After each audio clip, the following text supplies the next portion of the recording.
Test করা যাক পৃথিবীর রেয়ার চকলেট। এই চকলেটের দাম হচ্ছে $500, তাতে তুমি পাবে মাত্র একটা বার। এটা ট্রাই করা যাক। এটার দাম হলো $12, আর বছরে এটা 20,000টা তৈরি হয়। এটার নাম্বার হলো 8,785। আর একটা আমরা খেয়ে নিয়েছি। চিয়ার্স। খুব ডার্ক। হ্যাঁ।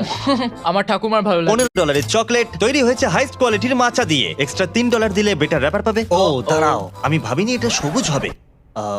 এটা কি পোকা? চিয়ার্স। আমি খুবই কনফিউজ। এটা তো চকলেটের মতো খেতেই নয়। $16 চকলেট, যা বারবান হুইস্কি ব্যারেলের মধ্যে কয়েক মাস ধরে ছিল। এটা খেলে কি নেশা হয়ে যাবে? চিয়ার্স। এখন অবধি এটা আমার সব থেকে ভালো লাগে। হ্যাঁ, ফ্লেভারটা ফিল করতে পারবে, মনে হবে অনেক ফ্লেভার। $23 চকলেট, আর এটা তৈরি হয়েছে ট্রান্সলুসেন্ট কোকোয়া পট দিয়ে। এটার পিছনে দারুণ একটা ব্যাকগ্রাউন্ড। চিয়ার্স। এখনো পর্যন্ত এটাই সেরা লাগছে। এর আফটার টেস্টটা খুব ভালো। $40 চকলেট। ও ওয়াও।